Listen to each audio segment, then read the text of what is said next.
Hello, this is Larry Bodine Live, where we interview Democratic Precinct Committee people and volunteers who are actively campaigning.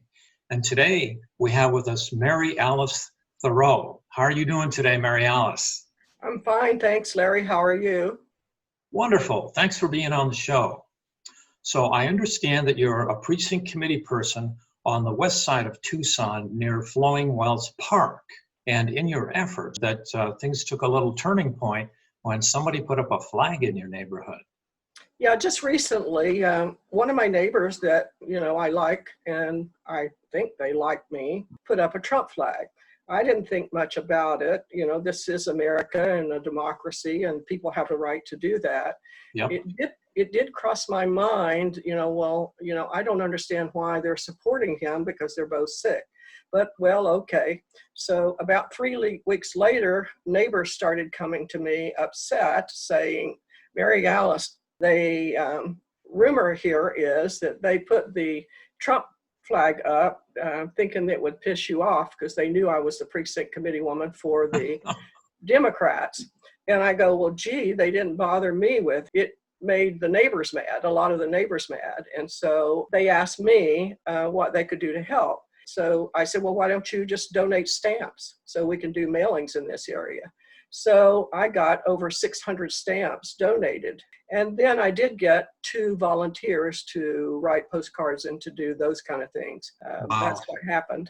But I did also make a point of thanking the neighbor and telling him how he helped me to do my own campaign for the Democrats because it didn't upset me, but it upset some of the other neighbors. So that's great. What a great story. I wanted to find out when you first got active in Democratic politics. And I think you told me it had something to do in 2011 when the Republicans started for 63 times to repeal Obamacare. Why did that get you started? And my husband had come back from Vietnam and had open heart surgery within a short few years after returning from Vietnam. He was only 33 when he had the open heart surgery. And we both had good jobs, so we carried double insurance because of pre-existing conditions. And at times we paid $1,000 a month to make sure we had double insurance in case he was laid off. He worked for the airline. And when Obamacare was passed, which is the Affordable Care Act that they like to call Obamacare, and I love the fact that they call it Obamacare.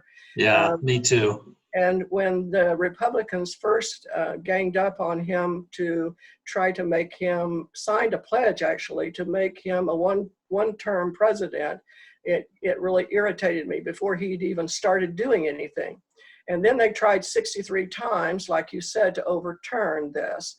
I had years and years of experience with pre-existing conditions in my family, as well as being a property and casualty insurance agent and talking to people. I knew what pre-existing conditions was.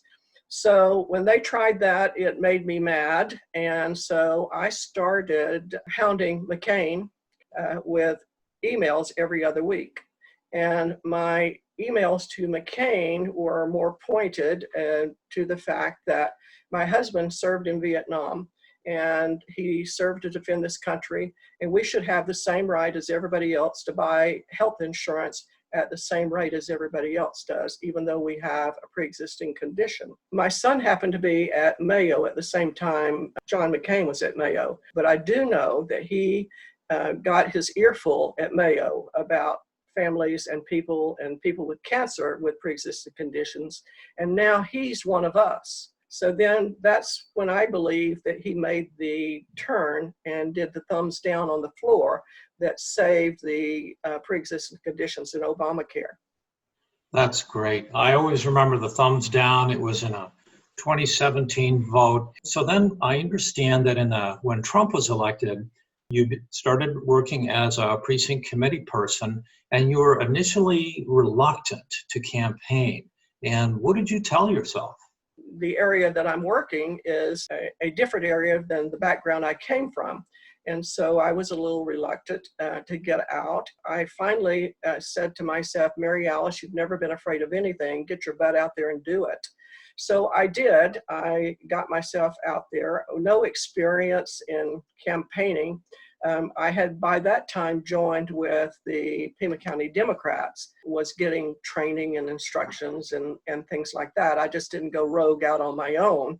I really believe in teamwork. I think that everything I know, I learned from somebody else. Anyway, that's how I got started. Good for you for doing all the hard work and getting yourself out there. You know, I understand flowing wells is an area where there's food disparity and housing disparity. So why are you campaigning? What motivates you? Well, I did the census in 2010 in this area. Another time that I had to tell myself to get out there and do it because my husband had passed away, and I thought that would be a good thing to do.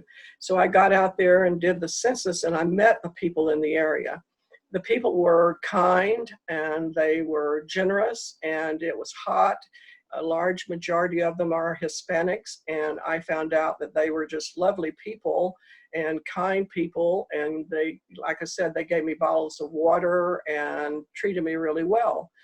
I fell in love with the people in the area. My feeling is if we improve this area where they have the food disparities and the income disparities and the housing disparities, then we improve the whole community, the whole city, the whole county. Absolutely.